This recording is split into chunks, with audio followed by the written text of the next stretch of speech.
Breaking news, সাকিবের পর legend 90-তে নাম লেখালেন তামিম। টেস্ট ও টি-20 জাতীয় দল থেকে অবসর নিলেন। ওয়ানডে ফর্মে থেকে অবসরের ঘোষণা দেননি সাবেক অধিনায়ক সাকিব আল হাসান।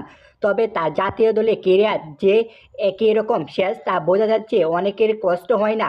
দেশের বাইরে থাকা সাকিবের বোলিং নিষেধাজ্ঞা থাকলেও খেলে যাচ্ছেন আরেক রকম ফ্রাঞ্চাইজি লিগে। জাতীয় দলে আরেক সাবেক অধিনায়ক তামিম ইকবালও জাতীয় দলের অধ্যায় ইতি টেনেছেন। তবে ঘরোয়া লিগেও খেলা চালিয়ে যাচ্ছেন তামিম।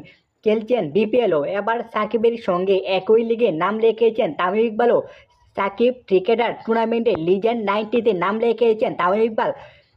একই লিগে আরেক দলের পেয়েছেন সাকিব আল হাসানও। জাতীয় দলের সাবেক এই দুই লিগ তারকা লিগতে খেলবেন ভিন্ন দুই দলের হয়ে। তামিম দলকে বেরিয়েছে ব্রিক্স বয়েজ স্কোয়াড, আর সাকিব খেলবেন দুবাইয়ের জায়ান্টসের হয়ে। এই লিগের বিষয়টি নিশ্চিত করেছেন তামিম নিজেই। খেলাধুলা টুকরো টুকরো খবর পেতে ইনসাইক্লোপিডিয়া স্পোর্টস নিউজটাকে সাবস্ক্রাইব করে আমাদের পাশে থাকুন। ধন্যবাদ এভরিওয়ান।